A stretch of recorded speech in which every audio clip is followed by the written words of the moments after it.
Você casou cedo também, né? 23 É, casou cedo. Mundial e você, com Samira Chaine. Estamos de volta. Hoje estou conversando com Amarildo Souza do Amaral, ex-jogador de futebol. Eu acho tão estranho falar ex-jogador de futebol, porque eu acho que uma vez que você tem uma profissão, você é sempre jogador, não é? Na verdade, Você joga ainda? Na verdade, eu não gosto nem da palavra jogador, na verdade. Né? É quando alguém fala, porque o cara jogador de carta, jogador de... eu gosto de falar do atleta, né? Ex-atleta de futebol. Eu acho uma palavra muito mais adequada. E deixa de ser atleta? Não. Você treina? Como que é o teu dia a dia no esporte? Não. Como você se cuida, Marildo? A pergunta é esta. Você já não corre como antes, né? Então, então você para incentivar a sua esposa, vou caminhar com ela, porque a caminhada faz bem. Então, quando vão pedir para jogar futebol, eu tenho que jogar na minha idade, porque se joga com os mais jovens, eles não querem me perder. Mas aí é jogo sujo. Eles não querem perder para mim, então eu também não quero perder para eles. Eles não querem perder para você. Eu também não quero perder para eles. Então aí não vai vir. Aí eu prefiro caminhar melhor. Só caminhar? Eu caminho, Quando tem joguinho, mas na idade assim, dá pra jogar. Mas não dá aquela saudade? Claro. Dá, né? Dá. Mas você tem saudade mesmo daquele campo gigante, da torcida, é isso, né? Porque é a área onde eu me promovi, né? Onde eu fiz ali crianças vibrarem, né? Eu fiz pais chorarem, eu fiz várias coisas, né? Isso é um legado que você deixa pro resto da vida. Quanta criança que hoje é homem não começou a gostar de futebol porque te viu jogando? Sim, e nomes. E tem muitos que eu conheço, pais, falam, o nome do meu filho é o seu. Tá bom pra você? É muito legal. Isso é muito legal. E vamos falar agora também de uma coisa muito legal, que ele vai colocar tudo isso na biografia, mas o bate-papo aqui é outra coisa. Aqui é um pré-lançamento, né? Eu acho que né? Depois você vai voltar para trazer o livro pra gente aqui. A gente até sorteia para você, ouvinte. Você, há um tempo atrás, né, acho que mais de umas 2 décadas, você teve um centro de treinamento. Sim. Você trabalhava mais com crianças, adolescentes ou com adultos também? Não, Quando eu falo no centro de treinamento, eu imagino criança. O centro de treinamento que eu tinha na cidade de Limeira, onde que eu era radicado, né? E eu tinha 3 quadras sintéticas. Então, à noite, eu tinha as locações de quadra onde os adultos ali, eu tinha até uma escola para adulto, né? As pessoas queriam fazer esse treinamento para não ficar sem fazer nada, então as pessoas iam lá para poder, nesse tempo ocioso, eles iam treinar. E homem adora jogar futebol, né? Então, a gente tinha um professor que dava aula justamente para essas pessoas que queriam manter a forma, E depois eu tinha locação de quadra, que é a locação onde que 2 times vão lá e jogam. Pra turma, pros amigos, grupo de amigos que iam jogar. E durante a terça e quinta e sábado era para as crianças de 4 anos a 16 anos. 4 anos? 4 anos. E ele já, como é que com uma criança de 4 anos? Ele já mostra o talento? Sabe o que eu via mais no sorriso dos pais? Era olhar para a criança e dizer, Marildo, vale a pena investir? A pergunta que uma vez falaram para mim foi isso. Eu falei, cara, é seu filho, vale a pena. Então, sempre vale a pena investir num filho, é isso que você quer dizer? O que o pai de um menino faz quando nasce? Primeira coisa que ele faz. Dá uma camiseta. Ou se não uma bola, né? Ele quer, é o brasileiro. Isso é Brasil mesmo. Ele não vai dar um trompete pro menino, um piano, né? Ele dá mais fácil, vamos colocar a camisa do meu time, né? Aí, antes do menino sonhar, o pai sonha. O pai sonha antes. Aí o pai vê, puxa, meu filho lá no estádio e tal. Aí, quando ele tem idade, ele tem que ensinar o menino a sonhar. Eu falei, olha, isso aqui é assim, assim, assim. Então a nossa escola era bem diferenciada. E se a criança quiser também, né? Sim. Porque ela vai jogar, o pai tá ali realizando o sonho dele e fazendo a criança sonhar. Mas se aquilo não for o sonho também, os pais têm que ter essa sensibilidade. Isso. E nós não colocávamos na escola de futebol para se tornar um atleta ou jogador de futebol. Era para formar o caráter do menino. Então nós chegávamos, ele vai só entender isso depois dos 13, 14 anos, foi quando eu comecei a jogar futebol profissional. Até então eu não jogava bola. Aos 12 anos eu comecei a jogar. Então eu ensinava para os pais o seguinte, a maneira de comportamento, o estudo era importante, o esporte como saúde, e depois, quando tiver 12, 13 anos, eles entender que podia ser uma profissão. Aí sim, aí eles começam a entender. Aí dá um start na própria criança. Na própria criança. Aí ela escolhe, eu quero seguir ou não. Meu filho jogava pra caramba. Eu ia te perguntar dele. Ele não quis jogar bola? O Daniel foi um menino que, desde pequeno, batia falta, olhavam para ele e falavam assim, esse vai ser um Pirlo italiano, né? Aí todo mundo falava, apelidava ele, sabe o que ele fez? Ele olhou para mim um dia e falou, eu falei, filho, você joga demais. Ele falou, quem jogou muito foi o senhor, pai. Eu sou somente o Daniel, você é o Amarildo. E eu vou estudar para um dia formar um jogador como o senhor. Olha lá. E hoje ele está se formando, né? E hoje ele faz o quê? Ele faz educação física, também já casou aos 23 anos. Casou educação física, tá ali. Né? Já casou também. Já casou, já. Só tem a Bárbara hoje solteira, as outras 3 casadas. Quando você fala da família, Amarildo, você traz um sorriso no rosto, né? Muito bacana. Então você é um cara muito família. E que aproveitou cada fase dos seus filhos. Sim, a ponto de eu deixar o futebol pelos meus filhos. Eu chegou com 34 anos, eu falei, não, é o momento de eu parar de jogar futebol. Eu aí me preparei para parar. É uma coisa que nenhum jogador faz, nenhum atleta faz. Nenhum atleta hoje está preparado para parar. Não está. E eu me preparei. É uma das coisas porque eu vi nos meus filhos investimento. Investi muito neles. Em todas as áreas, né? Estudos, na própria vida com Deus, relacionamentos, amizades.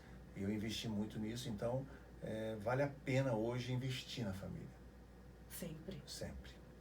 Mas quando você fala de ter se preparado e até para poder cuidar cada vez mais da sua família, se preparar internamente, mas a gente também tem o material. Sim. Tem, né, o estilo de vida, né? Então você se preparou também para isso, para sair do campo? Preparei. Eu montei, para você entender, o meu centro de treinamento antes de parar. Tá, você já foi se preparando mesmo. Quando eu terminei de jogar, eu já estava com a escola de futebol já atuando, funcionando. Você já tinha para onde ir quando acordasse. É isso aí. Essa é uma questão muito importante para quando a gente quer sair do trabalho, quer abandonar a carreira. Porque isso não acontece só com o jogador de futebol. Isso pode acontecer com qualquer carreira. E é importante salientar que dentro do livro, da biografia, é bem tocante essa parte, como começar e como terminar a carreira do atleta profissional. Então, o menino que está começando uma carreira no juvenil, no infantil, ele está lendo e falou, cara, a história é minha, essa história é parecida com a minha. Porque 97% são crianças pobres. É verdade. 3% nem isso. Esses que estão na frente. O que explica isso, Amarildo? O que explica, né? O rico, ele não se interessa tanto por futebol? Eu acredito que é a parte do estudo, né? A motivação que leva a você ser um profissional que queira juntamente estudar ou não. Então, por exemplo, a mentalidade, a cultura nossa brasileira, ela está vinculada numa situação assim, eu tenho qualidade. Então o menino sabe que tem qualidade. Então ele fala assim, puxa, eu vou um bom clube. Bom, com a minha qualidade, um bom clube, não precisa estudar. Aí que a carreira de futebol hoje é 10 anos a 12 anos. Depois termina. É muito pouco. Muito pouco, muito pouco. E aí quem vai arriscar em 12 anos, ou 13, ou 15, quem vai arriscar tudo? Vou colocar suas fichas. Porque até você chegar lá, você já tem pai, tem esposa, você já tem filhos, só sai dinheiro, não entra prêmio. O que você vai fazer depois? O que você vai fazer depois? É essa mensagem que eu tenho que também traduzir no livro para aqueles que vão ler, principalmente atletas que estão começando. E nos dias de hoje a gente sabe também que não são todos que ganham rios de dinheiro. Muito pequeno. É meia dúzia. Muitos amigos meus que jogaram comigo. É mais que meia dúzia. É muito mais. É muito mais que meia dúzia. É a forma de dizer, né? Mas infelizmente não são todos que acabam saindo da carreira privilegiados. Sim. E eu tenho colegas meus que estão passando dificuldade. Tenho colegas meus que separaram por causa do dinheiro. Tenho colegas meus que perderam família. Porque não tem uma base, não tem uma base. Essa é uma questão importante. A base familiar, né? Independente da família, né, gente? independente das rixas, das brigas, a família ela tem que ter um pilar, ela tem que ter uma estrutura, porque é para lá que a gente volta. É isso aí. É sempre... Eu ensinei, né, desde criança, as crianças minhas, meus filhos, que a base da família era Deus. Deus era a base para nós. Então, eles começaram a entender que você não precisa ser um fanático por uma religião, mas se você tiver Deus como base, como Jesus como rocha da sua casa, e firmar ali a sua rocha, ficar ali, o resto sair tranquilo. A vida anda. A vida anda. O importante é a gente deixar fluir. Fluir, é isso aí. Não é? É isso aí. Trabalhar com criança é mais fácil que trabalhar com adulto? Quando você... eu gosto muito de formação de atletas. Sou treinador hoje de formação de atletas de 17 e 18 anos. Essa é uma idade difícil, mas é uma idade mais fácil, porque eles olham para você como ídolo. Então, puxa vida, esse cara jogou no São Paulo. Ele que está me ensinando. Ele jogou no Internacional, ele está me ensinando. Então, isso aí se torna mais fácil. O mais difícil, por exemplo, uma criança, quando você pega uma criança de 7 anos, 6 anos, 5 anos, que está na escola de futebol, o mais difícil é cuidar do pai. Ah. O pai tem que ter cuidado, não a criança. A criança é muito fácil. É como se a gente é como se eu estivesse falando da escola, né? Né? Falou assim, e aí? A educação normal, a fundamental, aí tem que cuidar da mãe. Não é? E agora com todo mundo isolado, né? De certa forma, então parece que todo mundo está deixando exacerbar muito isso. Mas é legal quando você... E outra coisa, para você cuidar de crianças, tem que gostar de crianças. Lógico. Você trabalhar tantos anos aqui, se você não gosta de trabalhar aqui, como é que você faz? Vai procurar outra coisa. Como é que eu vou jogar futebol se eu não gosto de bola? Então você tem que gostar de criança para tratar. Porque é o seguinte, crianças de 5 anos até 10, 12 anos, até 14 anos, ela não precisa de treinador. Ela precisa de educador. Uhum. Educador. Então, as escolas de futebol que tem por aí, se tem algum aí professor me escutando, escolas precisam de educadores, não de treinadores. Treinadores a partir de 15 anos para cima. Aí sim, aí você pode pegar um treinador, mas antes não, você tem que procurar um educador para poder estar perto do seu filho. Mesmo porque você não tem que ensinar só os dribles, você tem que ensinar outros valores. Outros valores. Esse aí. E o futebol traz muitos valores. E aí é parceria com o pai, né? Tem parceria que ter. com o pai. E é o pai normalmente que acompanha, né? Não é a mãe. Olha, na minha escola, muitas mães. Muitas mães? Muitas. Os pais estavam trabalhando, as mães levavam os filhos. Vai lá, tudo babando, vendo o filho jogar futebol. É. Mas o futebol também, assim como outros esportes, né, Amarildo, acabam sendo muito... Eles têm uma função social muito importante. Sim. Principalmente nas comunidades. Né? Eu acho que é importante a gente falar isso. Quando você coloca uma criança para praticar qualquer esporte, a gente está colocando ele para olhar para ele de uma outra forma. E eu coloco, o que você está falando, eu coloco como um exemplo meu. Alguém olhou para mim de uma maneira diferente. Eu era pobre. Eu morava perto de uma comunidade. Alguém olhou e me deu oportunidade. Eles me deram oportunidade. Então, na minha escola, nesse período todo, quantas crianças eu trouxe de comunidades, de favelas, de lugares que eram muito pobres, e dando oportunidade. Não, isso aqui é bolsa, isso aqui é bolsa. Isso. Muitos.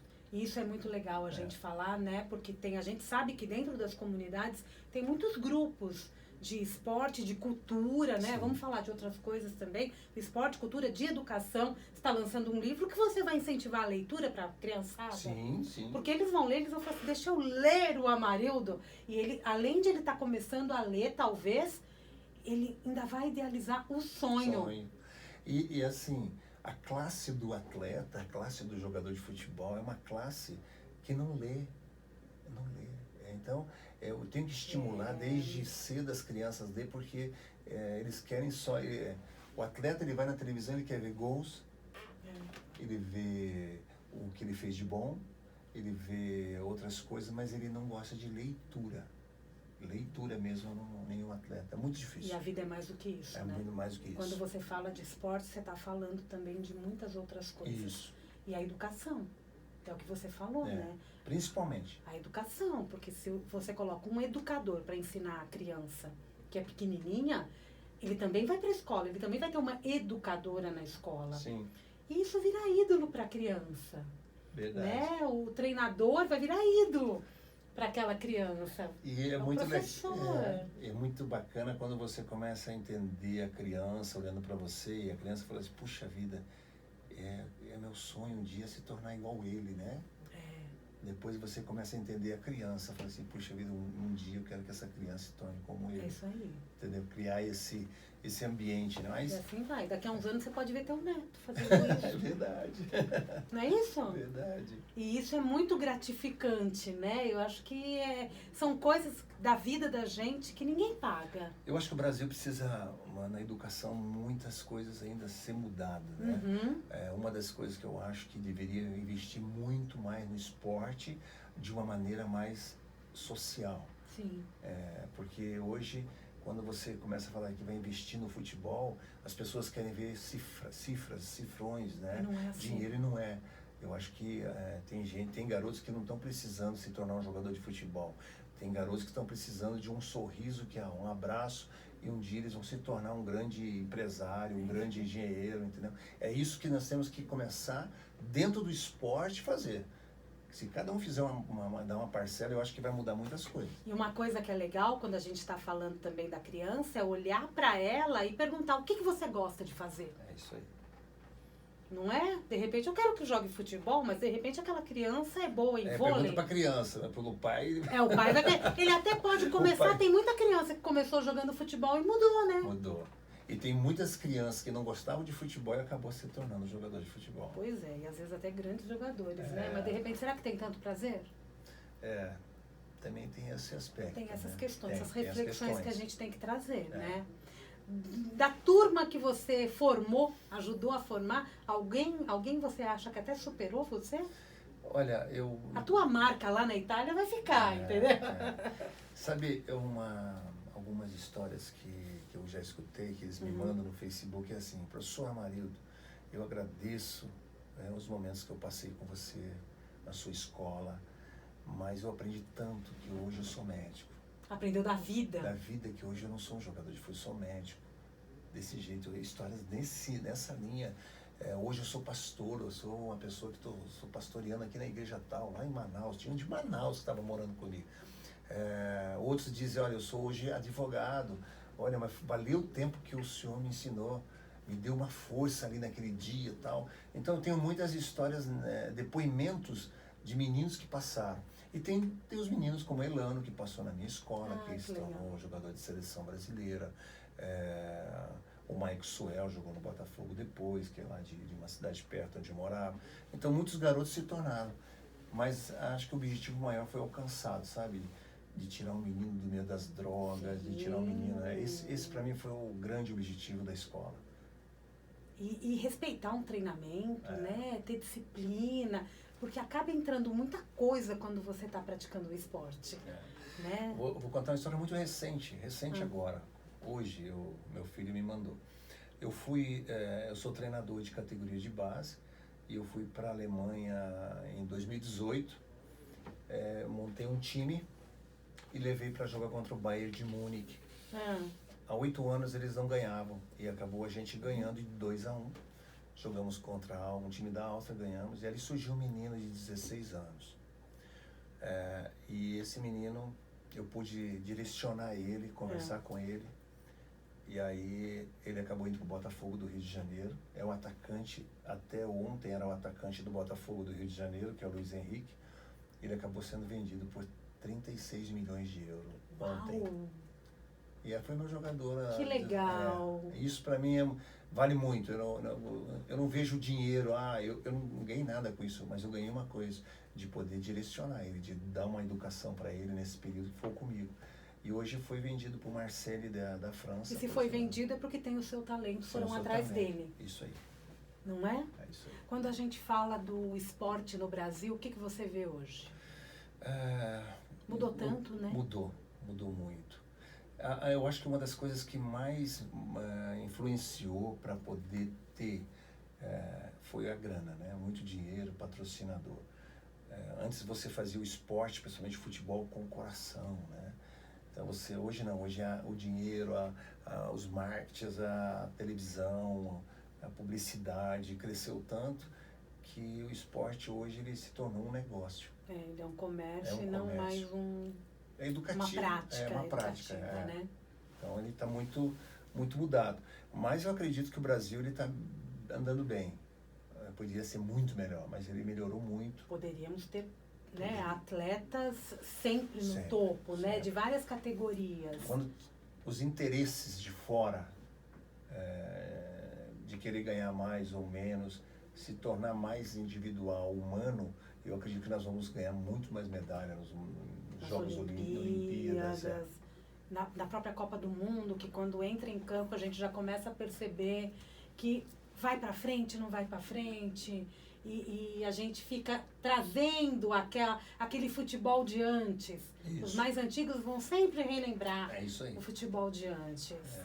Né? Não, porque não vai marcar história, né? Vai marcar, às vezes, uma história negativa, mas eu acredito que o Brasil, principalmente no futebol, tem muito agora para frente aí, a dar mais para poder trazer talvez uma medalha. Pois é, mas tem uma coisa no futebol que eu acho muito legal. Agora que voltou o futebol, a gente nota também o quanto que as pessoas precisam do futebol para se relacionar com as outras também.